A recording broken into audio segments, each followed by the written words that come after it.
I am going to be doing a VR shooter game tier list. This is most of the ones that I know. If there's anything that I missed, let me know in the comments for sure. There are games on here that I have not played, and I will start by putting them in the not played category. However, I did make this as a public VR shooter games like template for tiermaker.com. So if you want to do your own tier list, then I will leave the link for this in the description of this video, and then you can go ahead and do your own. And if I missed any games that you like, just let me know in the comments and I'll put them on here. So to start, for the ones that I haven't played After the Fall, Arizona Sunshine 2, Brutal Stick, Convergence, Crossfire, Zero Cal 2, Heart Shot, Stride Fates. I believe that's all of the ones that I have. Oh, Requisition, I haven't played that one. I believe that's all of them that I have not played. Now, I haven't played all these on this channel for sure, but I have played all of these down here, and I do want to get to some of these on here. Also, Convergence looks really fun,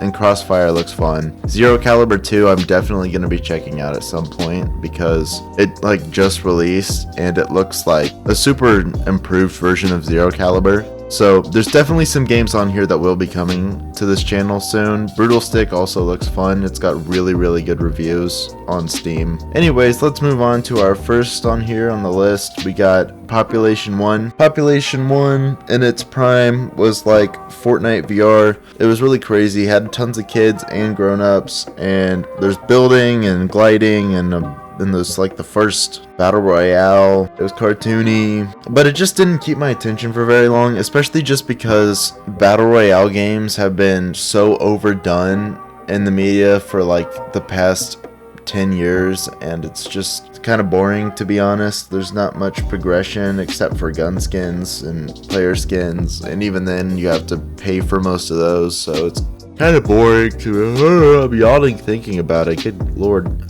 So I'm gonna put Population 1 at I'm gonna start that one off at D tier. The reason it's not F, to be honest, is just because of the nostalgia factor. It's just not that great. Arizona Sunshine. Now this game is actually, at the time, it was really good, and I think it did receive an update recently. I could be wrong, but I think it received like a overhaul update just to kind of modernize the function of the game since it's been out since the dawn of time. But Arizona Sunshine was prime VR back in the day, and honestly, I played it about a year ago before that little overhaul update, and it was still really good. Like, even though it felt really outdated with the controls, it was still kind of a blast to play. So I'm gonna give that one a solid B tier right there.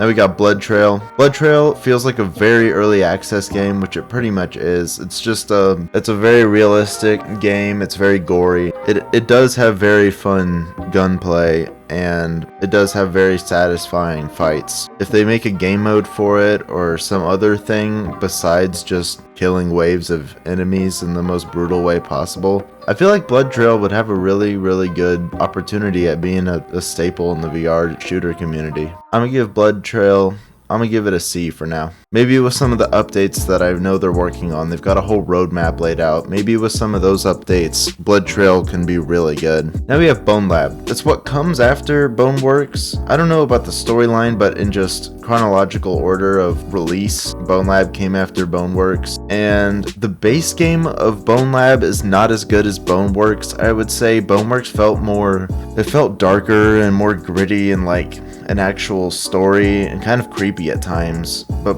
bonelab, it did not feel the same as boneworks for sure, which is not necessarily a bad thing, but it's just not the same. However, base game bonelab, I'd say would probably be a B, because I mean the story wasn't that bad. It was kind of fun. However, with mods, I'd say bonelab is an A, because bonelab has some of the best mods that I have ever seen in VR. Like, it is crazy. The modders on bonelab have absolutely done their thing, and bonelab could be the future of VR if they get the multiplayer stuff down. Now we have boneworks, and I'm just gonna put it at S tier. Everybody knows it's an S tier game. Boneworks has paved the way for a lot of VR physics, and it was groundbreaking, and it's an amazing game, and you should definitely play it before bonelab if you get VR. If you get a Quest, you should definitely be playing bonelab first, but that's only if you have a Quest. Now next up we got Breachers. Breachers was really cool when it came out. Triangle Factory has kind of a repetition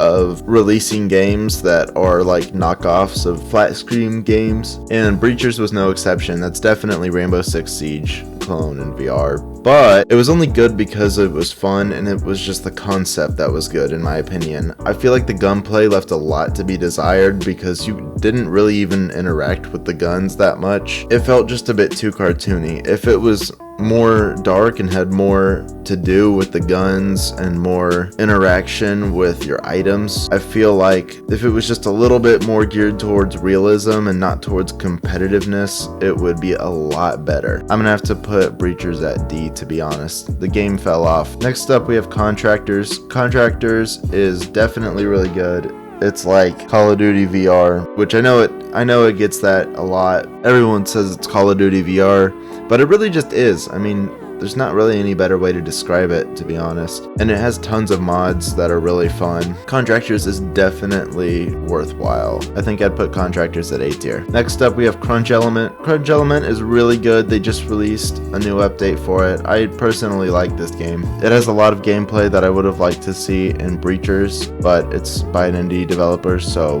there's not much you can really do about that. I'm gonna give Crunch Element a C because it's not updated very frequently, but if it were, it would probably be a B or maybe even an A. Next we got Contractors Exfilzone. Now I separated Exfilzone from Showdown for a reason, because Exfilzone is basically its own game. You just get two for the price of one if you buy Contractor Showdown. But Exfilzone is, honestly, it's really good. It does receive regular updates. Personally, I would say Contractors Exfilzone is probably a B tier. Next we have Forefront VR. Now Forefront is another Triangle Factory game like Breachers. However, Forefront is different because it's more like Battlefield than Rainbow Six Siege, which is really interesting to see for VR because I really want a Battlefield style game in VR. However, it's also really lackluster, to be honest. I hope this game develops really quickly. If it doesn't develop quickly, it's just gonna lose players. And the gunplay is just a little too clunky on Forefront. If they get their act together, I feel like they can pull that and really make that a really fun game. I'm gonna put Forefront at B tier.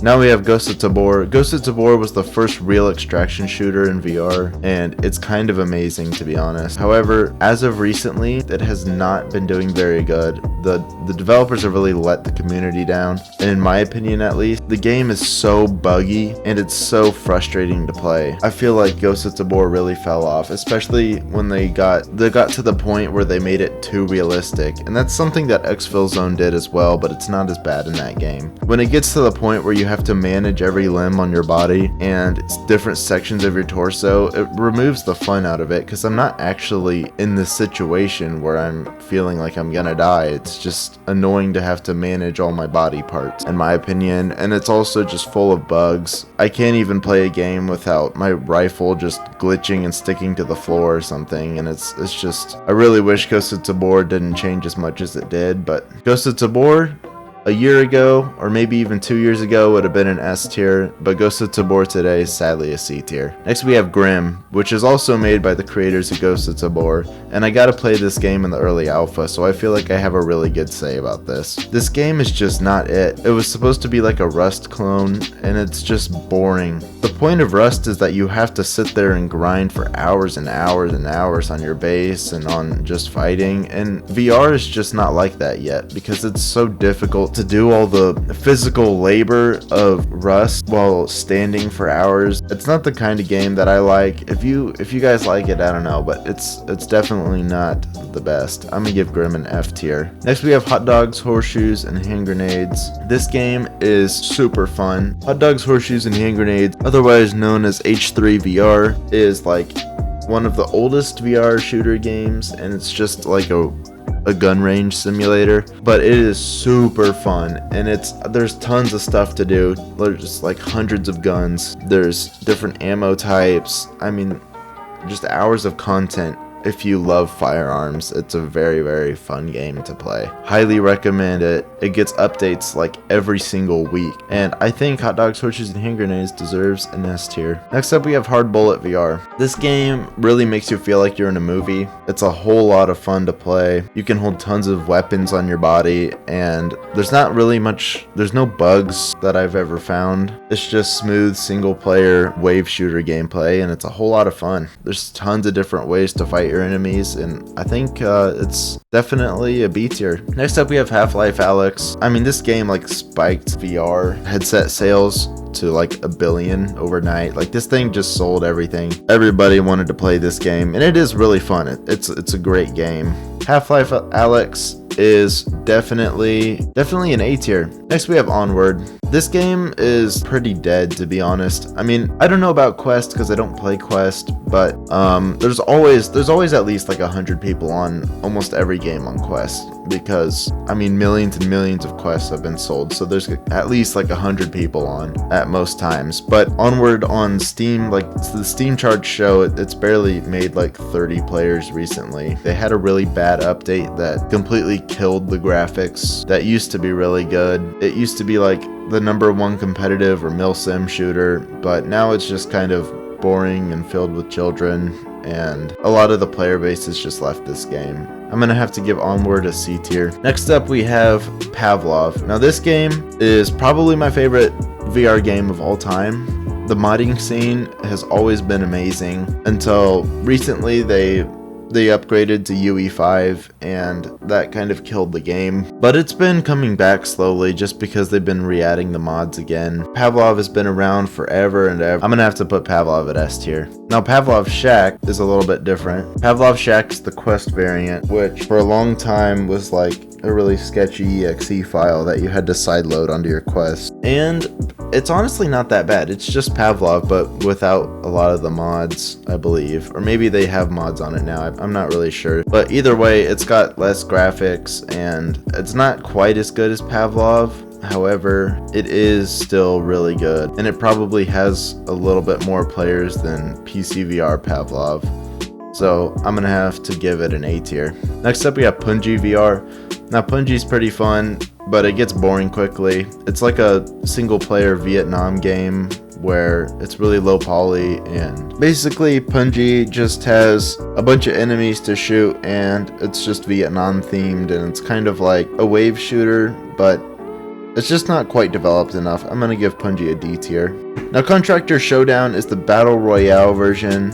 That's like the main branch of Contractors Showdown. Exfilzone is the other one. Showdown is, it's pretty fun. It's a lot better than Population 1 for sure, but still, Battle Royales are just way overdone and boring, and Showdown is really not much of an exception. However, it is more like Warzone in VR rather than Fortnite, and just because of that, I'm gonna give Showdown a C tier. Now, Sport Mode. Sport Mode is like a knockoff of Boneworks, except Sport Mode is on Quest, but it hasn't been updated in forever, and it's really not the greatest. Just buy bonelab or Boneworks.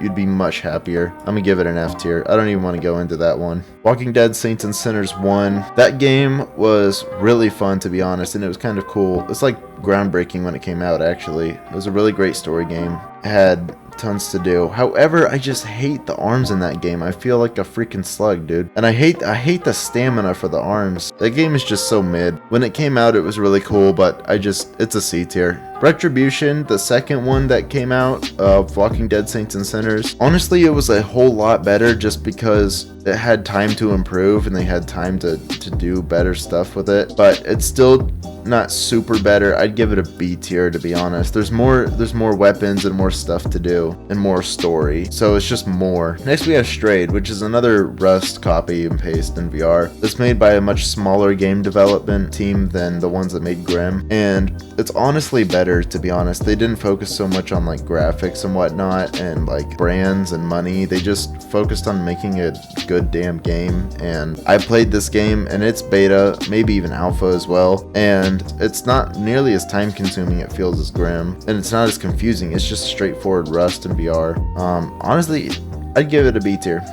I'd recommend Strayed much more over Grim. Next up, we have Stride. Stride is pretty fun. It's just parkour with guns, and it's kind of hard, but it's definitely a game I could just sit there and play for a long time. However, there's just not much content. I'm gonna give it a C tier. Superhot VR is one of the biggest pioneers of VR shooters. It's been around forever, and it's got a really fun game loop as well. Then again, the only thing keeping it alive is the game loop. However, it is very eerie. If you like horror shooter games, it is a very, very eerie game. That's kind of a cool thing about it, to be honest. I'm gonna put it in B tier. Next up, Tactical Assault VR. Now this is one of the better games that has been around. I know recently they had that SWAT DLC, and I am doing a video on that soon, so stay tuned for that. I'm gonna go over everything in that. That DLC wasn't finished, and they released a DLC for an unfinished game as well, because both the DLC and the game are in early access, and that is a really big no-no. However, I'm willing to give them grace, and I know a lot of people aren't, and I might get hate for this, but honestly, they just messed up. I feel like they'll learn their lesson, because it's not like a AAA company. They're just trying to make money, and there's a lot of people that will go out and shame them and say the game is going to die because of this now, but I mean, it still has a really active player base, and it's one of the most played and watched games that is out right now for VR shooters, and so I really feel like it's still a great game. I'm gonna give it a A tier. Now we have Vail. This poor game, it had so much promise at the start and it was fun, but it's just gotten ruined and boring, and that has an exfilzone now. This is not an extraction game. Like, Vail is so disappointing. It's the biggest disappointment in VR ever. It's an F tier now, dude. Next we have Wardust. Wardust was the first attempt at like a Battlefield VR, but it just wasn't polished and there was no players, and it's only on PC VR. The game just kind of sucks, to be honest. I'm gonna give Wardust a D tier. And lastly, we have Zero Caliber. Zero Caliber was honestly pretty fun. It's kind of an old staple of VR shooters. It was around like 8 years ago or so, but it's where a lot of really popular VR creators got their first like bit of content from. It's definitely a pretty decent game. However, I feel like the second one will be a lot better when I do get to playing it. I'm gonna give Zero Caliber a C tier. There's my VR shooter game tier list, and like I said, if you have any game that you wanted me to go over that I didn't have on here, go ahead and leave it in the comments, and I'll make sure to add it, and I will post the link to this tier list in the description, and I'll see you guys next time.